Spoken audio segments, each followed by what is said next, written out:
அப்படி போட். தம்பி தம்பி ரொம்ப வாசிக்காத. அக்கா என்னக்கா ஊர் தேடி இவ்வளவு தூரம் வந்திருக்க, என்ன விஷயம்?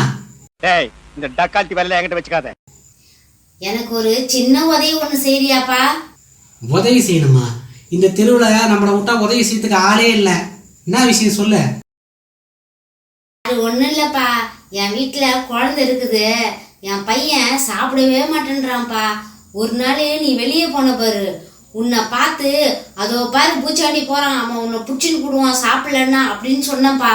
அதுல இருந்து ஓரளவுக்கு சாப்பிடுறான்ப்பா நல்லா. அதெல்லாம் நீ எங்க பாத்துக்க போற? அதனால நீ அப்படி இப்படின்னு வருவ பாரு, அப்படி காட்டி காட்டி நான் சாப்பாடு ஊட்டி இருந்தேன் பயத்தினால. ஒரு நேரத்துல நீ வரவே மாட்டேன்றியா, அப்ப எனக்கு ரொம்ப கஷ்டமாகுதுப்பா. அதனாலதான் நேரடியா வந்து இந்த விஷயத்த சொல்லி உதவி கேட்கலான்னு வந்தேன்ப்பா. கொஞ்சம் உதவி செய்ப்பா. எது பூச்சாண்டியா? மாட்டிக்கிட்டான் காட்டேருமே மாட்டிக்கிட்டான். உன் புள்ள சாப்பிட்டு நான் மூஞ்ச காட்டு போகணுமா? அதனால நான் என்ன கேக்குறேன்னா, நான் சோறு ஊட்டுற நேரத்துலலாம் வந்து உன் மூஞ்சி கொஞ்சம் கொஞ்சம் காமிச்சிட்டு போனீங்கன்னா என் குழந்தை நல்லா சாப்பிடும்ப்பா. உனக்கு அதனால பெரிய புண்ணியம் கிடைக்கும்பா. இதெல்லாம் நாளைக்கு சரித்திரத்துல வரும். எனக்கு செலவு வைப்பாங்க, ஸ்டூடெண்ட்ஸ் எல்லாம் நோட்ஸ் எடுப்பாங்க. அந்த புள்ள இருக்கா? நாளைக்கு சோறு ஊட்டுற நேரத்துல நீ என்ன அவ்வளோ பெரிய அப்பாட்டாக்குறா இல்ல, அவ்வளோ பெரிய அப்பாட்டாக்குறான்னு கேக்குற.